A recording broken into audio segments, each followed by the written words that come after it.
Okay, I need to get something off my chest, and I kind of talked about this a little bit before when we were getting into some of the breakdown of macros and why it's important to track.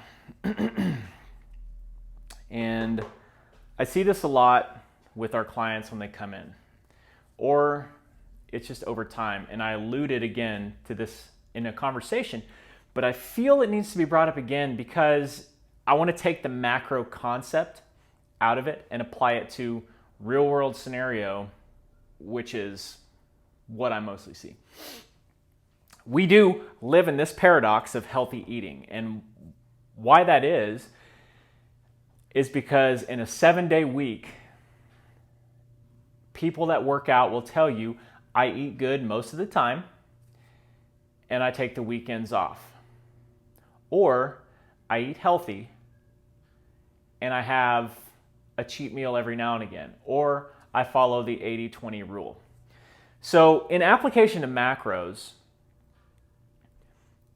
that the randomness of saying 80-20 or the ambiguity of calories in a weekend, depending on what you eat, how much you drink, plays a huge factor into this.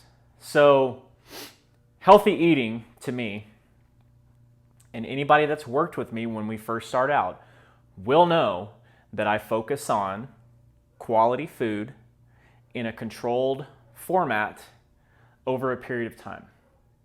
So that doesn't mean eat really well for 4 days and then go off the rails for 3 days, eat really well for 4 days, and then go off the rails for 2 days, so on and so forth. So this paradox is hearing people say that I eat well or I eat really good, and then you get them to track their food. You know, one of our first, once we get past the initial stage of the client coach thing, the one-on-one scenario that we have, we start talking about what they're actually eating. So we like to figure out who you are, how you've been eating, so on and so forth, right? So once we figure out where you kind of fall into that, and I find that some people say, I eat really well, and then I say, okay, I want you to track your food and I want you to be honest for me for a week. 85% of that comes back honest. The other 15 doesn't. And so what you start to see when they do that, and it's eye-opening for the client, because A, they get to see those macros. If they've never tracked before, you have to have some leeway with them never having tracked and kind of learning as they go along. But if they have tracked and they start tracking, sometimes it's eye-opening to see where your faults are. Typically you hear, again, I eat good during the week and I'm bad in the weekend. But the main issue with this is it's the reward thing. Hey, I ate really well this week, therefore I get to be more relaxed on the weekend. So I made, the last conversation we had on this, I made a little graph. I like graphs, I like statistics, I like numbers, right? So if we live in a 2,500 calorie diet and we have 7 days in the week, all right, we physically cannot eat.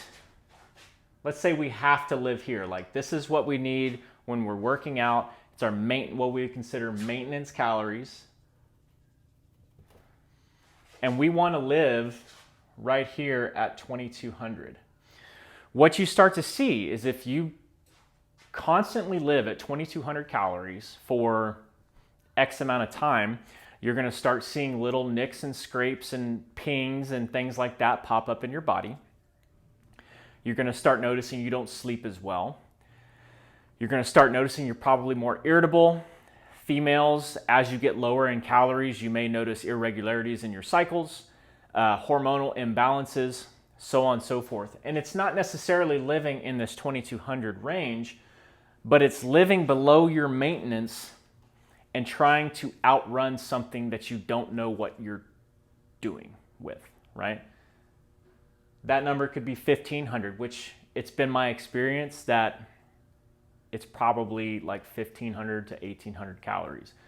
So what does that mean for us? That means, hey, I eat really good. I have salads and shit for the week. And then Thursday, I have this one dinner, but then I go out for girls' night, right? And then it comes back down, and Friday's like, well, I did really good this day, but I went out for drinks tonight.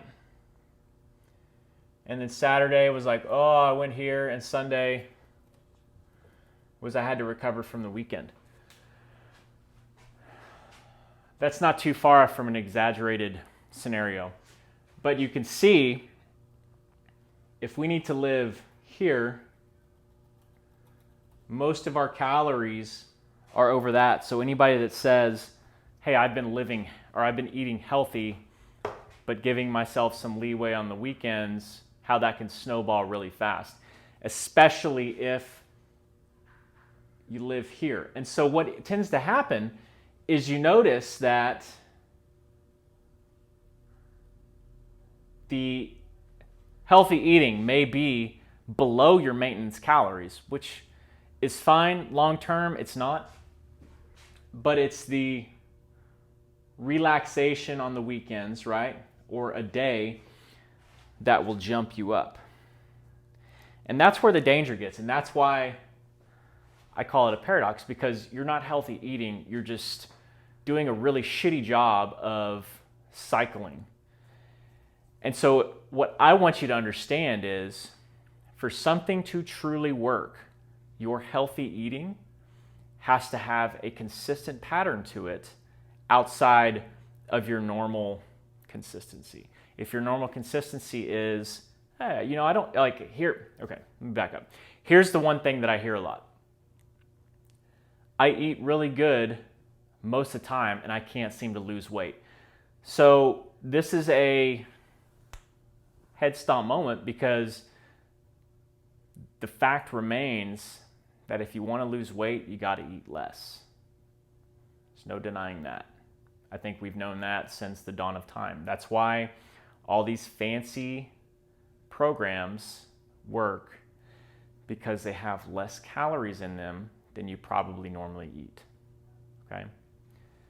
But when they say that, I eat healthy, but I can't seem to lose weight, that is a red flag right there. That's this scenario going on for the most part. Or they're operating in the 1,500 range too consistently for too long. That's another story. I just want to explain that when you say that you're eating healthy, or I hear that you're eating healthy, it's probably 80% to 90% false. Okay? Because I want you to understand that eating healthy means you're sticking with it for periods of time and not just 5 days. My go-to, which I've talked about in Exhaustion, which is the easiest diet on the face of the earth. It's not even a diet, it's just the way you should eat.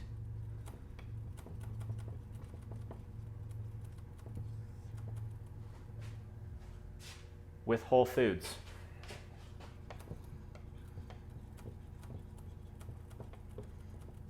Curious where to start? Take your plate, draw it in half. You have vegetables, you have protein, and you have a starchy carb. If your protein is lean, you add fat. If your protein is fat,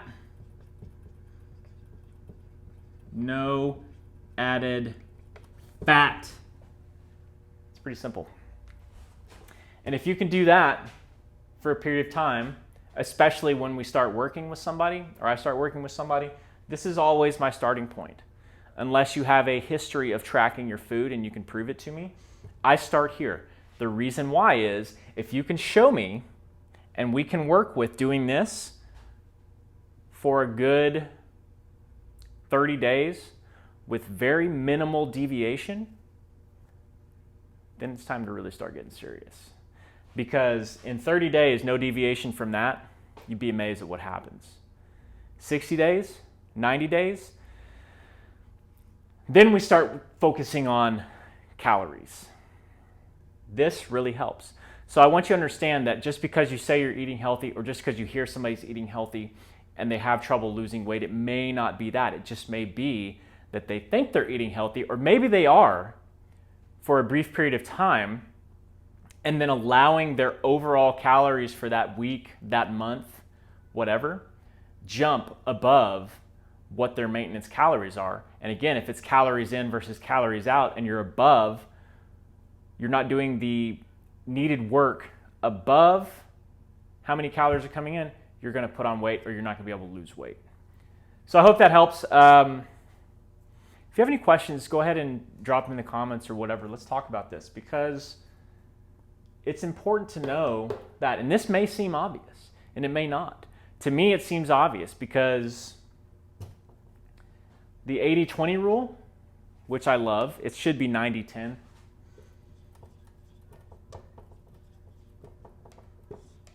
This is bullshit, right? Because 80% is, it's a random number. And if you tell me 90%, I can believe that. Because 90%, if we have, let's just say we eat 3 meals a day, 7, 14, that's 21 meals a week.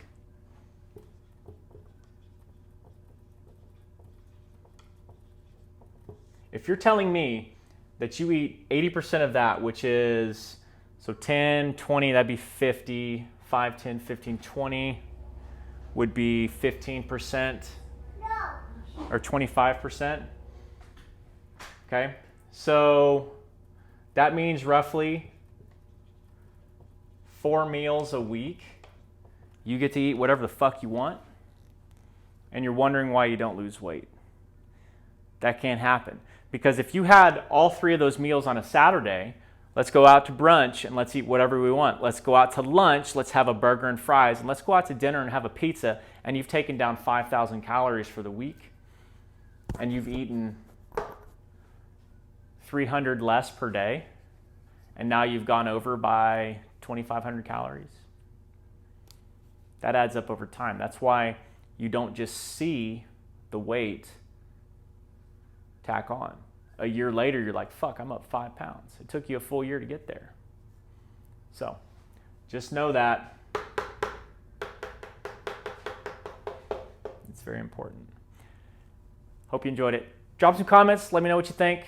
Love to help you or talk more about this in person if you want to. Hope you have a good day.